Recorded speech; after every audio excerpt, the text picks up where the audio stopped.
My name is Allison. I am 27 years old. I live alone in a small house. My life is simple and quiet. I work from home. I make websites for small companies. I needed more money, so I decided to rent out my guest room. One day, I got a message from a website. A man named Peter Collins wanted to rent my guest room for 1 week. His online page looked good. He wrote that he was coming for work. He needed a place to stay. I agreed to his request. He sent the money very fast. Everything seemed normal. I waited for him to arrive. This was a good way to earn extra money. It would make the house feel less empty. On Tuesday evening, he came to my house. He was a tall man. He carried a small suitcase. He said, "Thank you for letting me stay." I opened the door for him. He walked inside. I showed him his room and he liked it. From that night, the man named Peter lived in my house. I went to bed feeling good. I had a new guest and some extra money.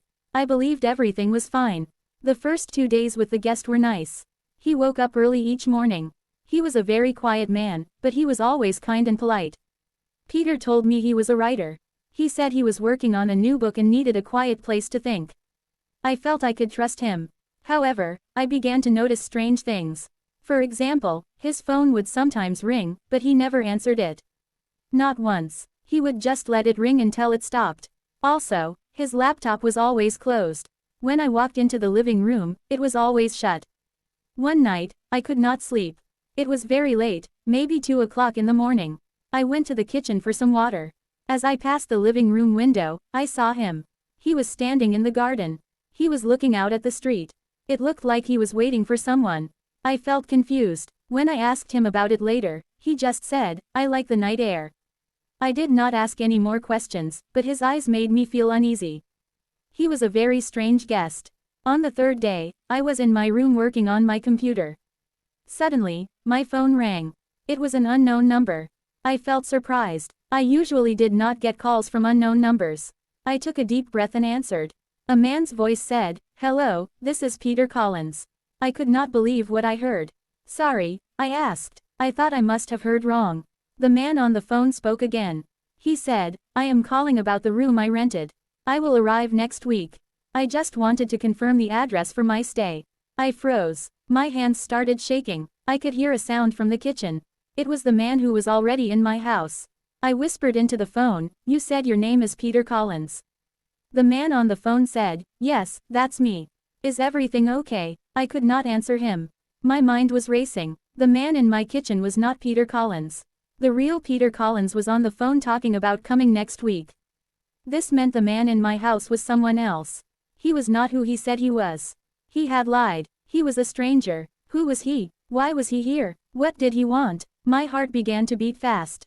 I was alone with a man whose name I did not know. I was scared, but I had to be careful. I decided to ask him about himself. "Peter," I said, "where did you say you were from?" He looked at me and said, "You don't remember." My throat felt dry. I said, "Just remind me." He said, "I think you already know." He knew. He knew that I knew he was not Peter. "Oh, right," I said quickly. "My memory is bad." I stood up from the table. "I'm tired." I said good night. I did not look at him again. I walked quickly to my bedroom. I closed my bedroom door and turned the lock.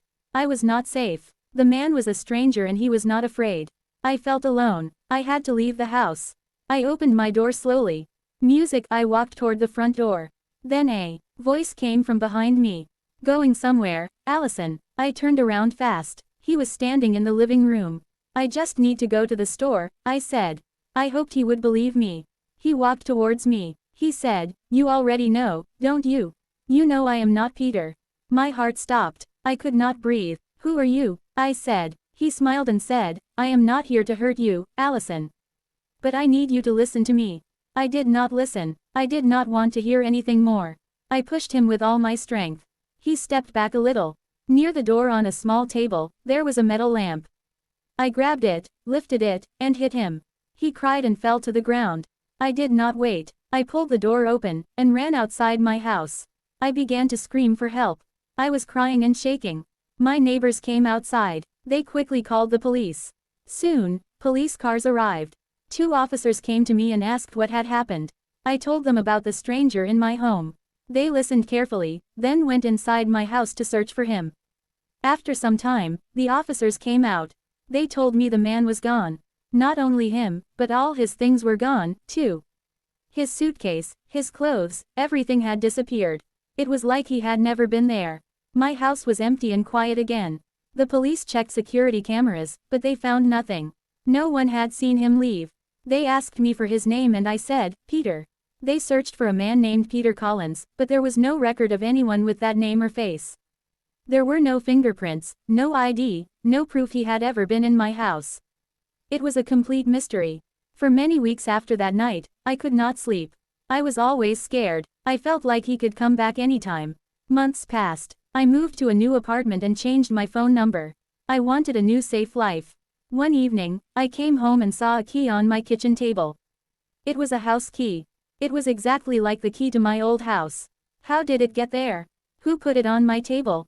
My door was locked. My windows were closed. My mind began to race. He knew where I was. He had found me. I called the police quickly. They came and searched everywhere, but found nothing. 2 years passed. The police tried to find the man for many months, but they never found him. The real Peter Collins, who had rented my room, was safe. He lived in another city and knew nothing about what had happened in my house. He did not know about the stranger. Sometimes I still saw him in my sleep. I knew he might come back one day, and if he did, I did not know what would happen. I was not sure if I could escape again. Maybe this time I would not be so lucky. I was still waiting for the stranger to come back. If you like this story, please like, comment, share, and subscribe.